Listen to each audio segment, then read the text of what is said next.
Okay.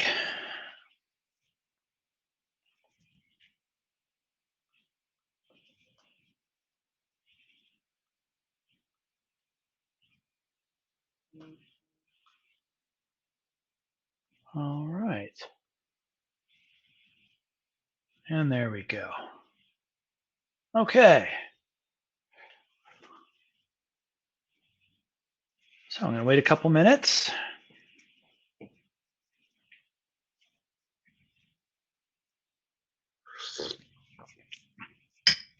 Wait for everyone here to join.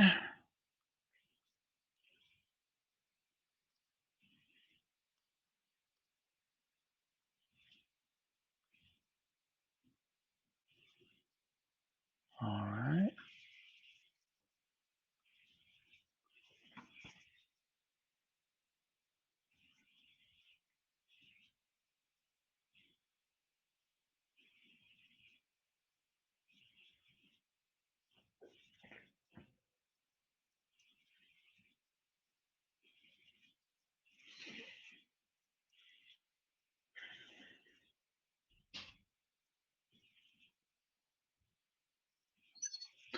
All right. We have Pablo, we have Devin, we have Bill. Pablo, thank you for joining twice. I'm told by my colleagues that I have a tendency to do that.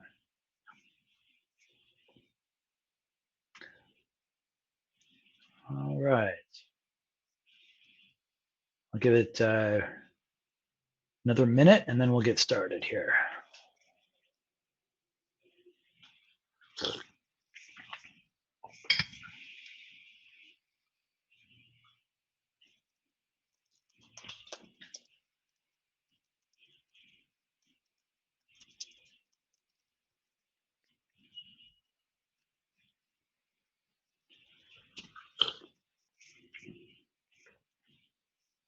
All right.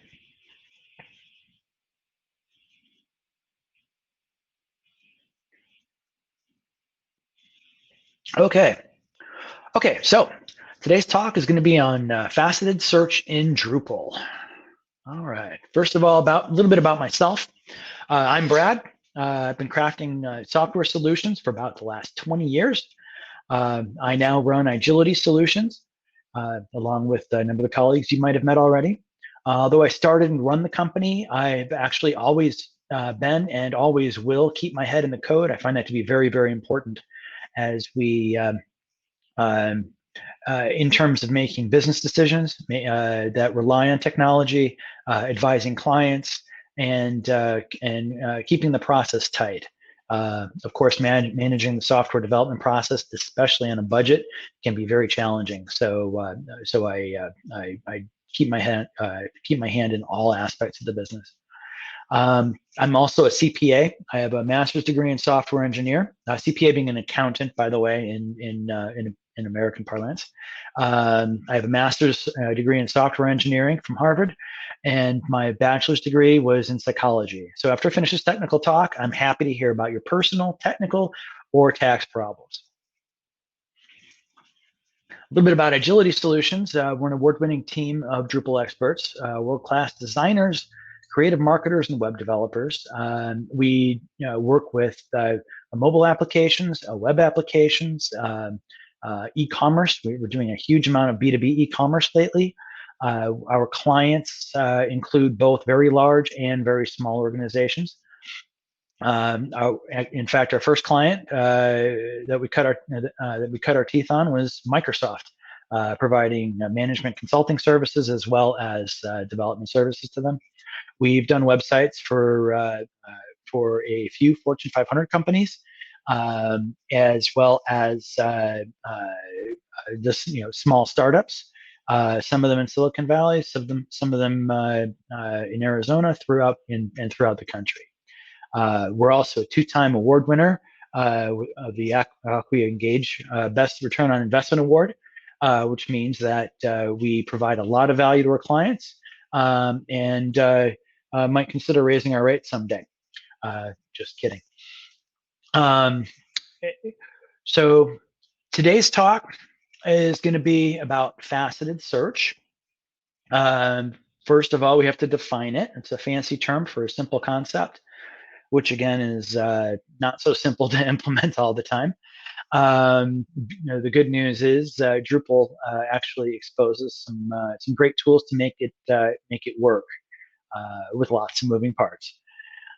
So we're going to review the modules and prerequisites for implementing faceted search in a Drupal environment.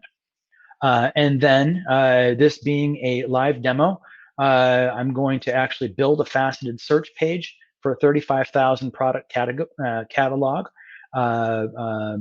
before your very eyes, showing all the steps and all the pieces that go into it.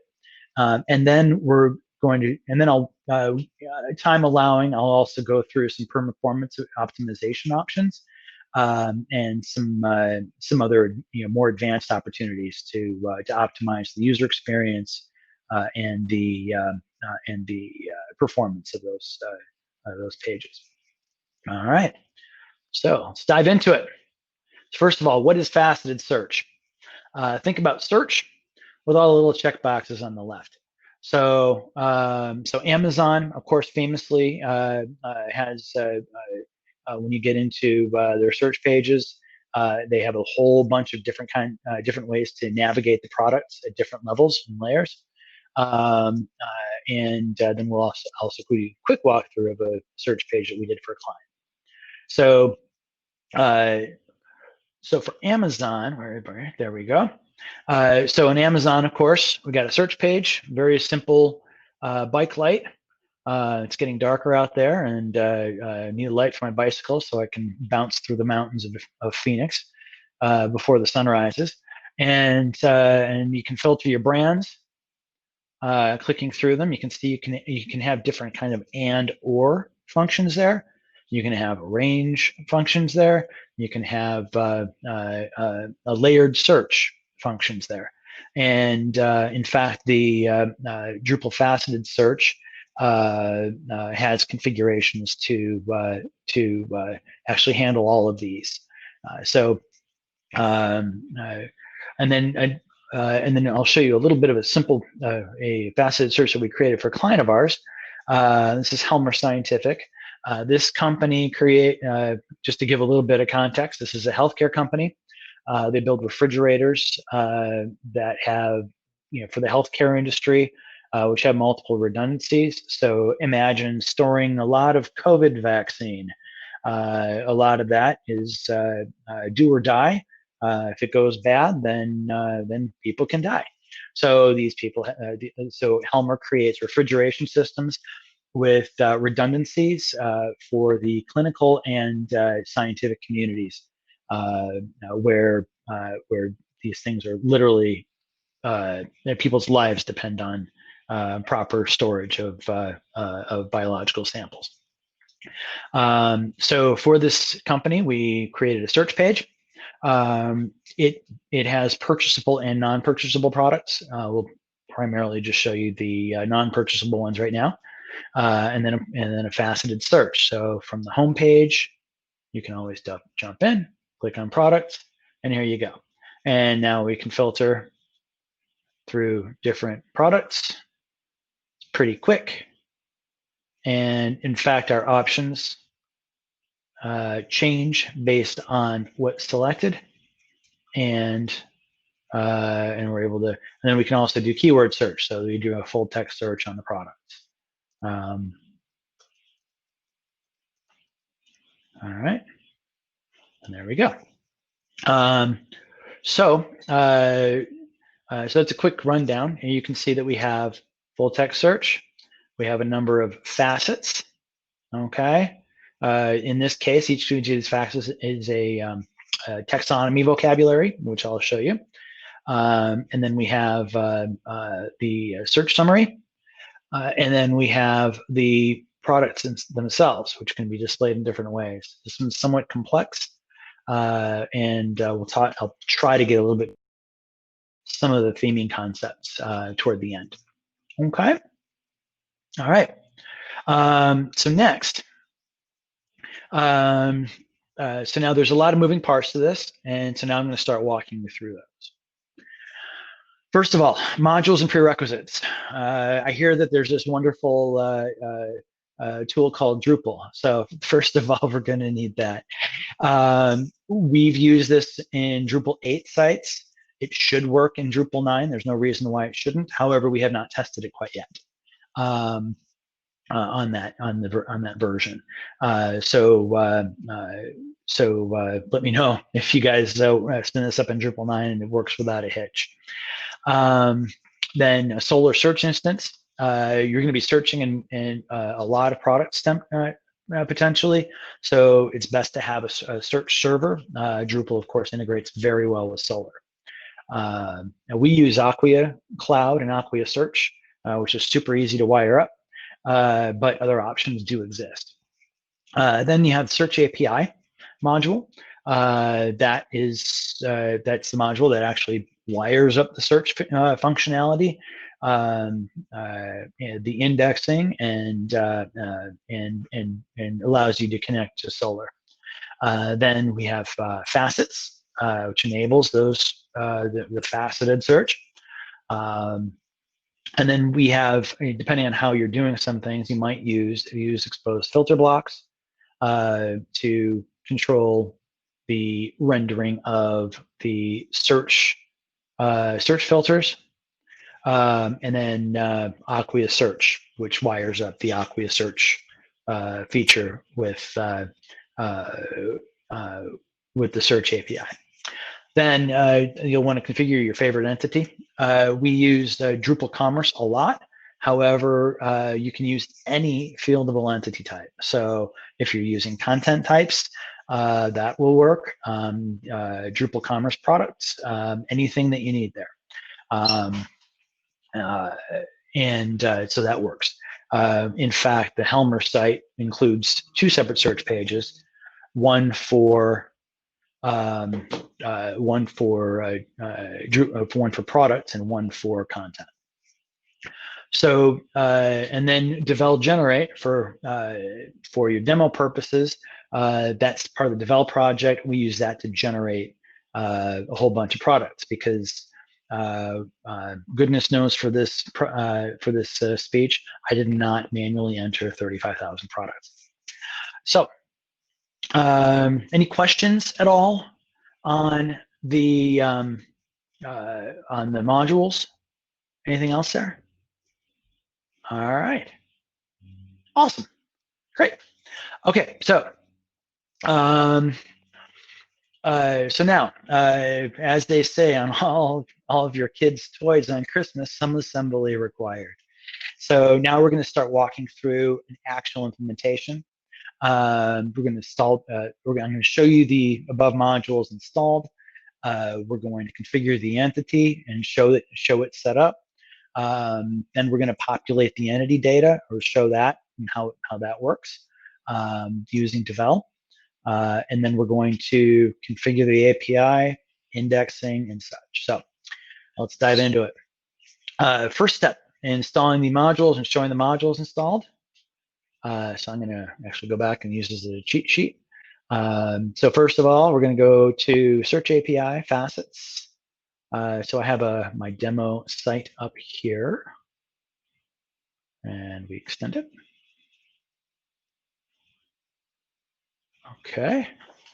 So Facets, boom, Facets, and you can also see where you have a few additional modules you can activate.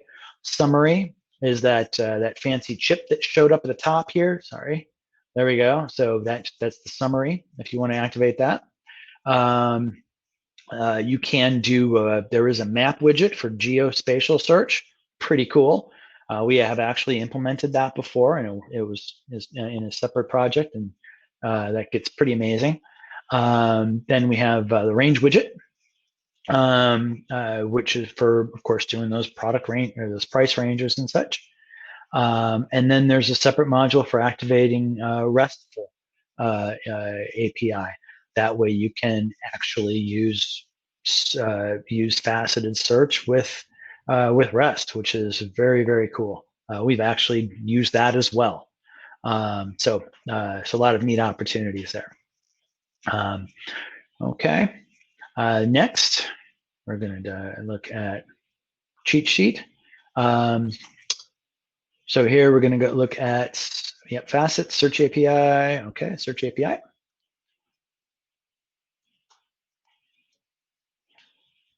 All right, so we have our Search API here.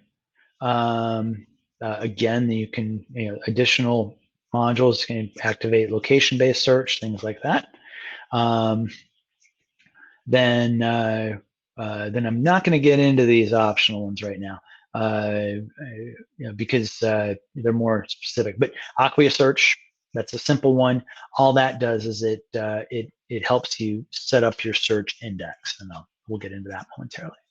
Okay, great. All right, so next we're going to configure our entity, including taxonomy vocabularies. We are using Drupal Commerce for this one. So we already have our product types set up. Okay. So configuration, products, product types, and you can manage our fields. And you can see here we have a few fields. This is pretty simple, demo purposes.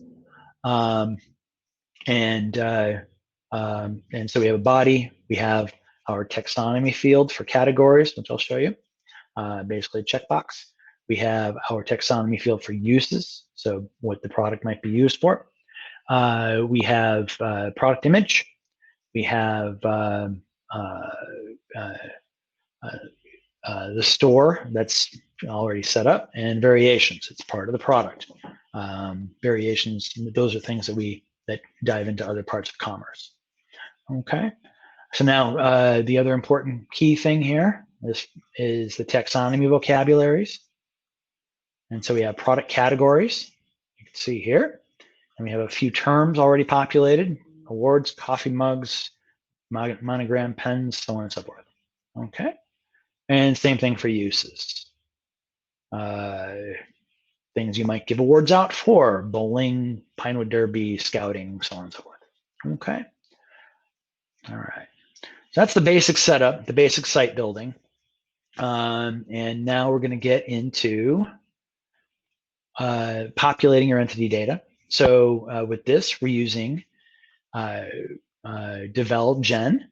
So here, in the devel module, that's right, I will show you devel generate. Okay. And that way you can generate dummy data.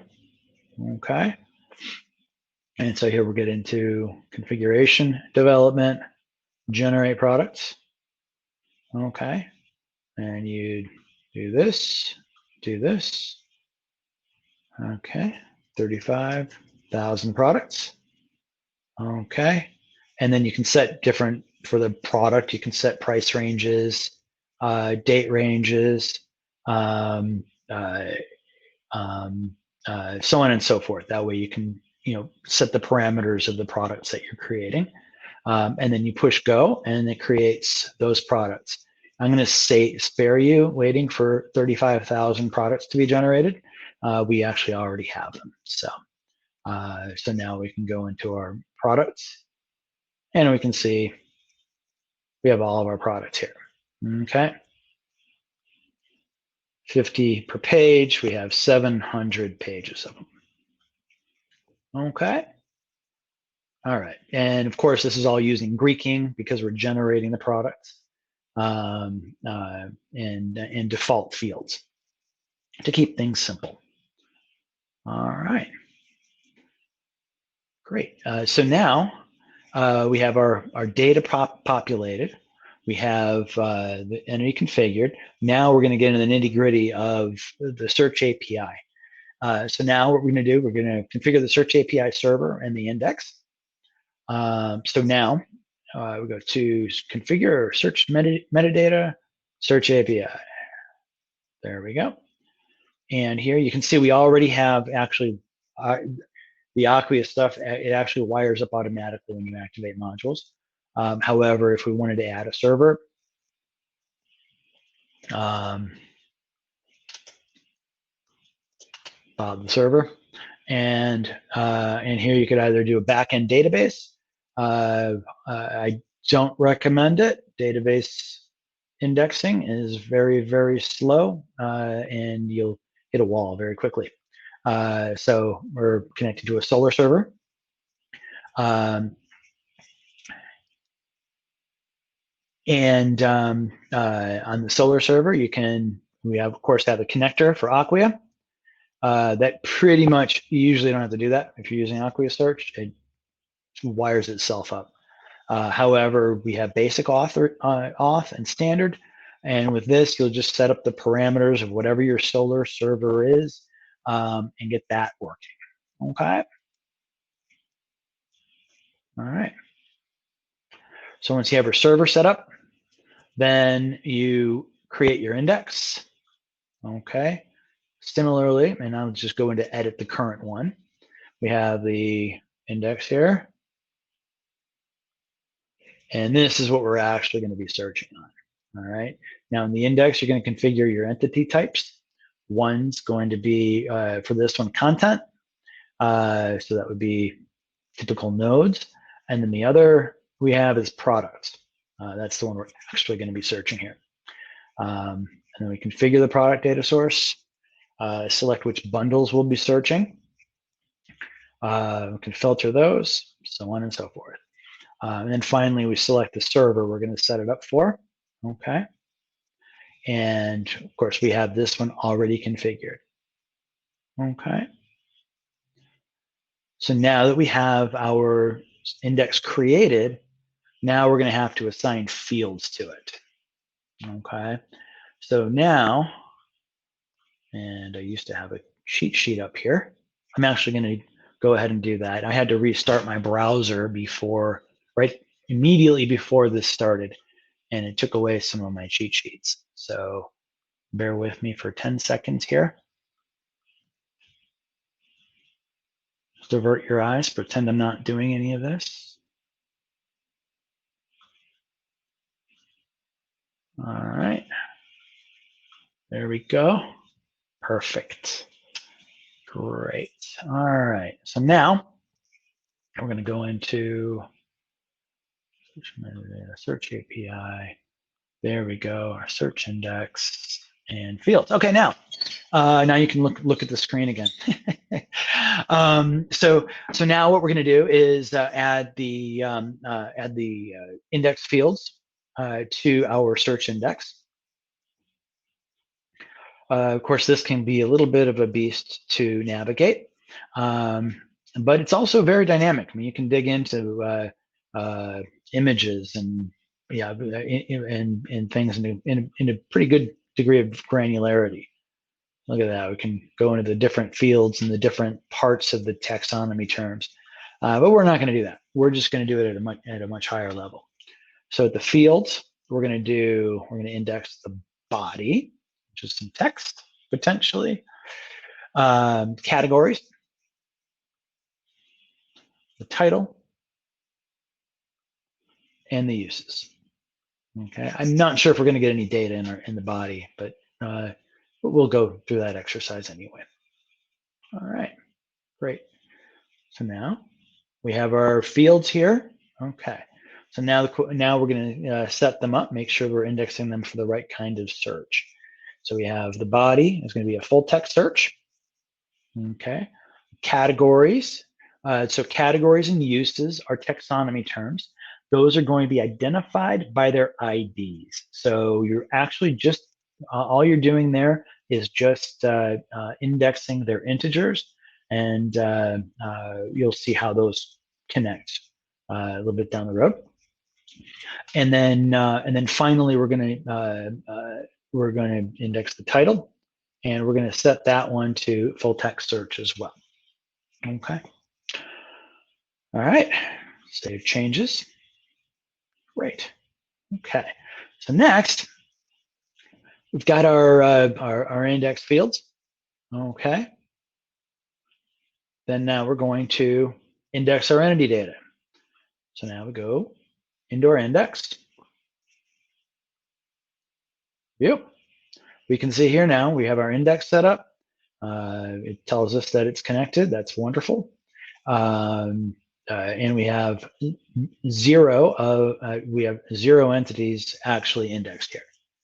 Okay. So now we'll start an index.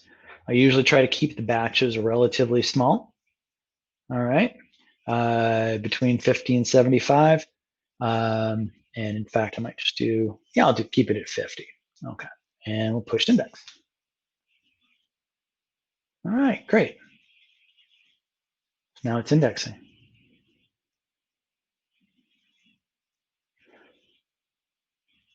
So now I'd like to take this time to talk a little bit about the election. Just kidding, we're not going there. So instead, we're going to be moving on to diving into the creating the view. That's going to take enough time to let this time out. So we're going to go to views. Keep this page up so we can keep an eye on it. And in the views, we're going to create a new view. It's going to be a page view.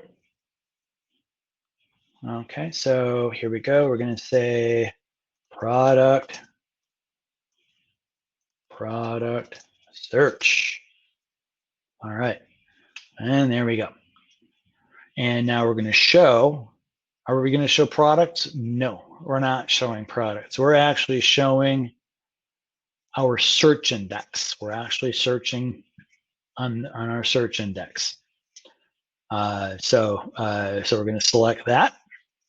Then we're going to create a page. Product search is our path. In this case, we're going to display a grid. However, there are other options. But for simplicity's sake, we're just going to display a grid of fields. And then we're going to have 30 items per page. Okay, we use a pager, and that's about it. Again, we all know Drupal's awesome, so the views also have potential REST export. There we go.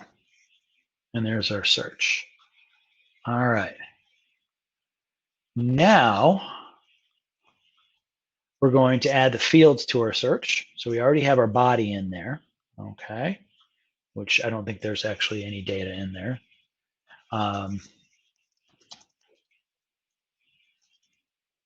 And now we're going to add our title.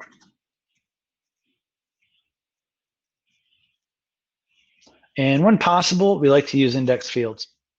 That way we're simply rendering directly from the index. It doesn't have to go to the database and resolve it. Okay. And sometimes it doesn't always work perfectly, but when we can, we like to do that. Okay. And we're going to link the title to the product. And that's about it. Great. And now add the remaining fields. We're going to add product image. All right. There we are. That's not indexed. It is an image though, so makes sense why. And it's still very efficient to pull and render. And then variations. Variations is important for commerce because when you buy something in Drupal Commerce, you're not in the default configuration. You're actually not buying a product. You're buying a product variation. It's the granular version of that product, which includes all the pricing information, the add to cart form, and all of that stuff. Okay, so now we're going to render our image. So to do that, we're going to use entity field mapping. We're going to use a thumbnail format. We have a thumbnail image style. Okay, and then we're going to link the image to the content, to the product. All right. Excellent. Next, we have our variations. variations, we're going to display, this is a commerce thing, but display it as an add to cart form. Okay. And we're going to combine order items containing the same product variation.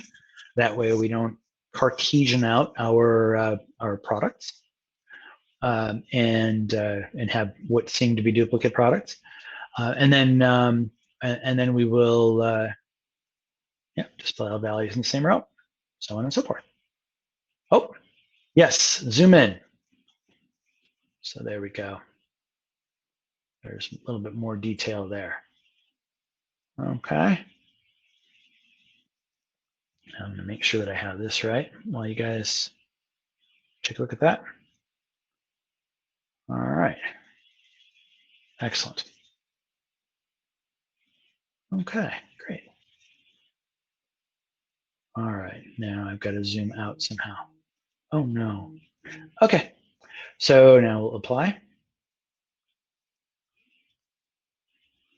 And there's our view. Okay, there we go. And now finally, we're going to add our full text search. Okay.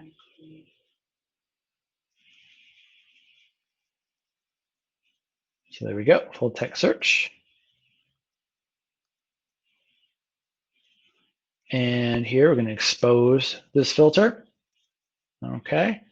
And we're going to have a single filter, full text search, and then we get to select our the fields for it. So we're going to have product body and product title.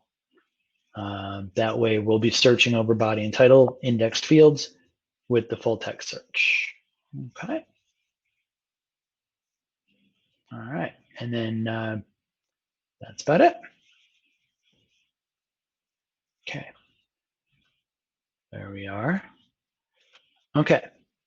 So now you can see it's kind of shaping up here. We're seeing what this is going to look like. All right. And then finally, we're going to activate Ajax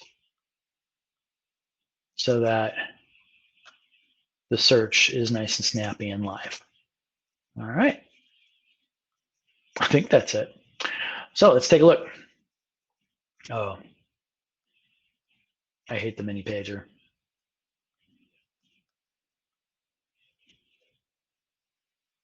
There we go.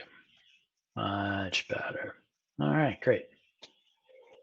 All right, so we'll save this, and now we'll take a look at our search page.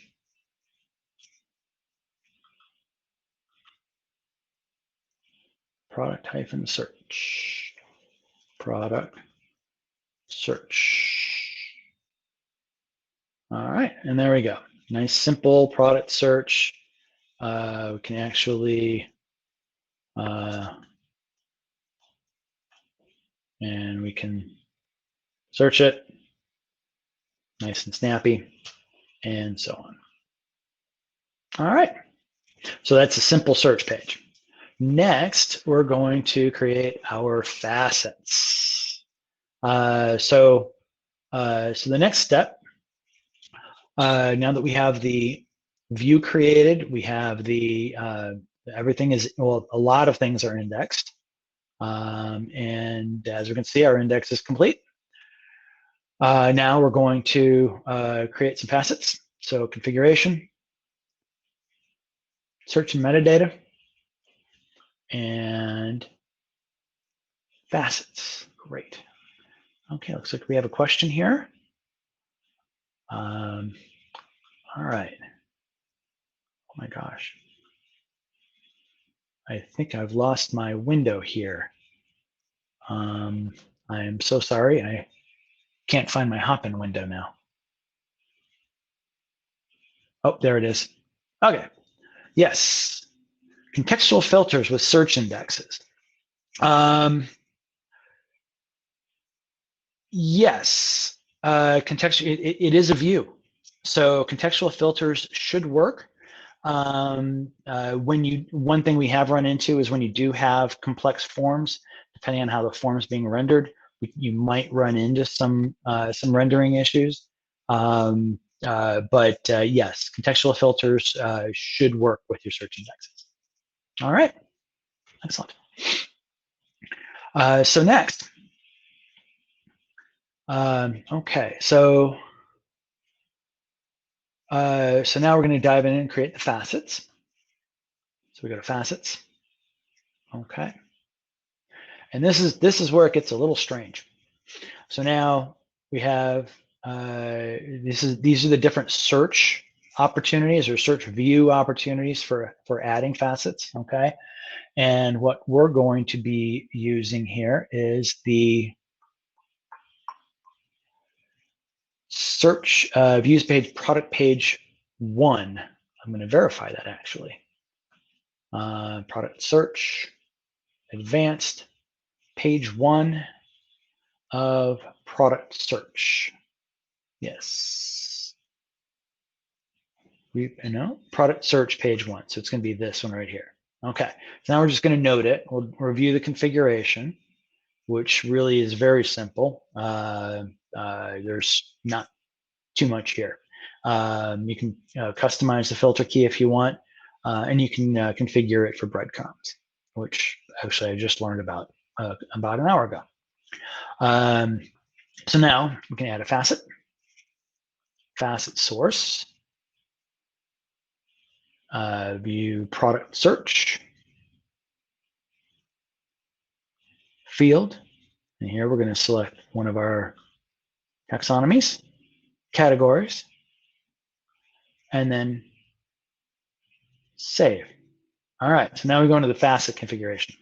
This can go in a whole bunch of different directions, okay? Not a small configuration page. So now what we like to do is you can do a list of links, do a list of checkboxes, a simple array of raw results that if you want to render it yourself, or a drop-down. So we'll do a list of checkboxes, which is what people typically associate with faceted search. Then we're going to show the number of results alongside each item. Okay, lots of different options here. You can go through and test and figure out what they do. Most important one though, transform entity ID into label. Remember, we indexed the ID of the taxonomy term, and of course that doesn't mean anything to anybody. So if we check this, it's going to resolve the label for the taxonomy term, and we'll display that instead. Then finally, we keep going here. You can actually have it limited so that you have display a more form. So if you have a whole bunch of check boxes, you can expand and contract it. You can do and or searches. We'll just do an or one right now, but that can affect how it limits your search items. And how it limits your products, so on and so forth. And finally, we can sort the facet, in other words, sort the checkboxes based on different criteria. In fact, this can cause them to jump around quite a bit and be confusing. But you can configure that here. Okay, I'm just going to select the defaults. Boom. All right. So now we're going to do the same thing for uses. So view products.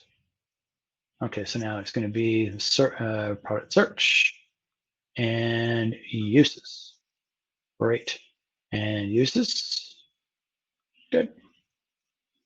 And we select that. And now we have list of checkboxes, show the number. Great. And then we can do transform the entity ID. And then here. All right. Great. Okay, so now our facets are created. Okay. And the way that we place them on the page is by using blocks. All right. So in Drupal, of course, we have all sorts of different ways to do page building. We have a layout builder. We have panels. We have well, those are the two that you would imagine using for this. And I'm just going to say right now, don't. It's not going to work. Faceted search really requires that we use the old-fashioned Drupal 5 block layout. Okay. So what we're going to do is we're going to take our search page. We have about 5 minutes left here. We're going to take our search page. We're going to add sidebars, and we're going to add categories. And there you go.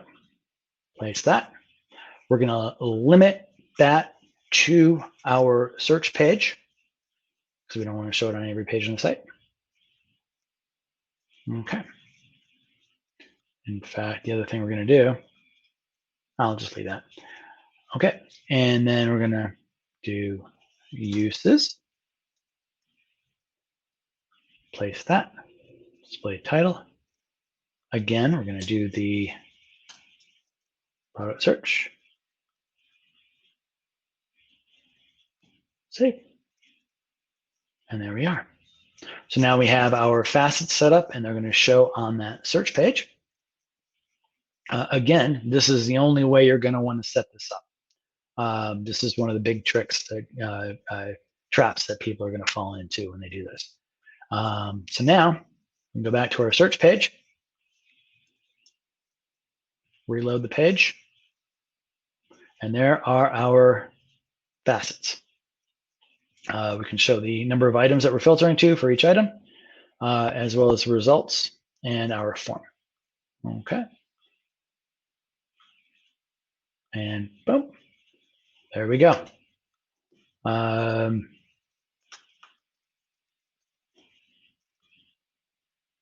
we go. So naturally, so are there any questions at this point?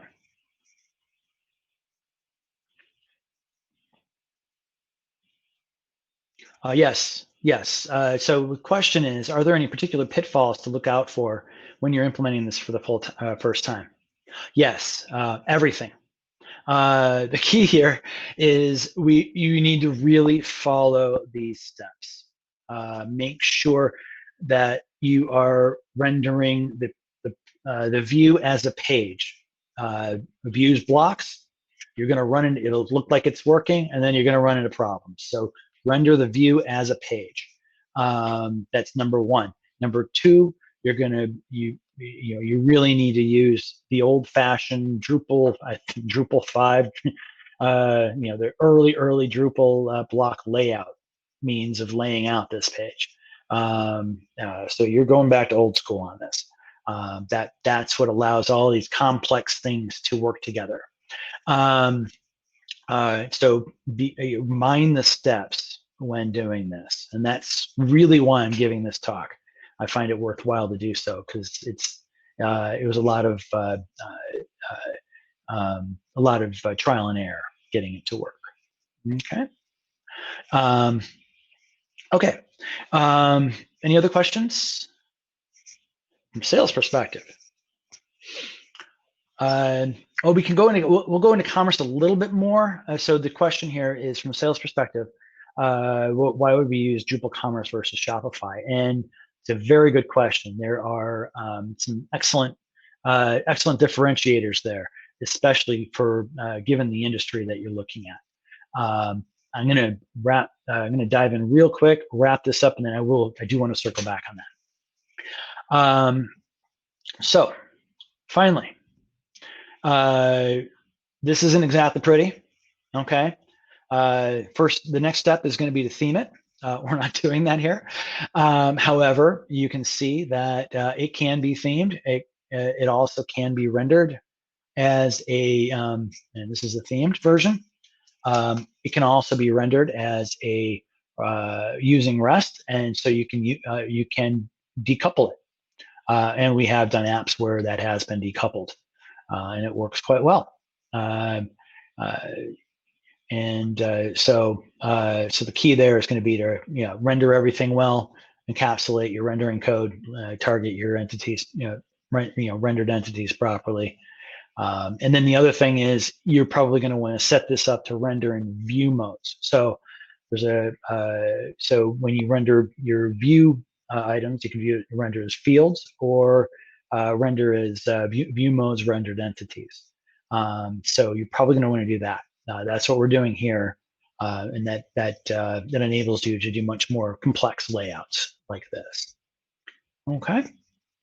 And then in fact, I think this is invalid, but there is, if you are using blocks for block display for your views, you can use views exposed block filters. However, in this case, what we can do is, you can see the full text search is up here. You'd probably want it up here. Well, what you can do is expose the form in the block, and then you can drop the block on that page as well and put it right above your faceted terms, and that creates that improved user experience of having the search up here. Okay. Or other things can be rendered in other ways. So, yep. And then finally, think about how you want to page through your data. So here we are using the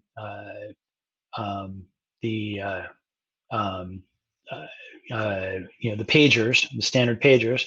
However, you can also do infinite paging or infinite scroll or view more. We usually, for mobile friendliness, will typically use either infinite scroll or we'll use a view more button at the bottom, which is much more mobile friendly. Okay. So how much time do I have left? I usually have a timekeeper here. I think we're pretty much wrapping up. Okay. Are there any questions at this point? Awesome. Okay. First of all, I want to answer I will circle back and answer the commerce versus Shopify question.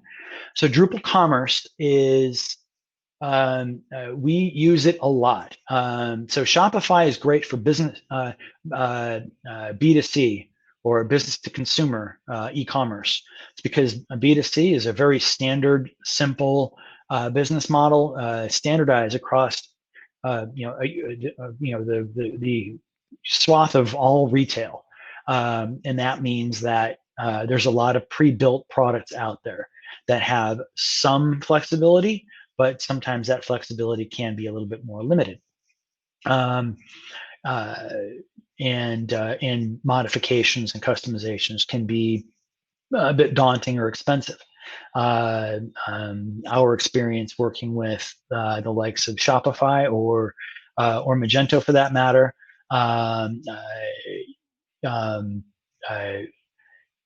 we find that it's quite expensive to truly use your imagination as a business person in creating. Okay, I want a special kind of search for this, and I want things filtered just like that. I want certain features. I want to have purchase approval processes, things like that. And that's where Drupal commerce comes in. If you're looking at a B2B business model, something potentially more complex, where you really don't want to run into limitations in your platform, in Drupal, obviously you've seen it happen. We can we have fieldable entities. You can add fields and write code against those fields. We create any features that you could possibly want, and while it'll oftentimes require code, it will take much less time and effort to modify than some of the more I'd call them monolithic, purpose-oriented e-commerce systems. So that's that's really why. Does that answer your question? Awesome. Are there any other questions here?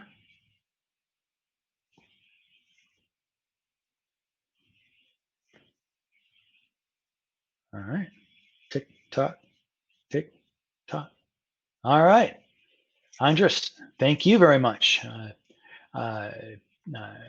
So I want to say thank you all. Have a wonderful rest of your weekend, and feel free to reach out if you have any questions about this. Thanks so much. Oh, Oscar, thank you so much. I appreciate it. Thanks, guys. Have a great day.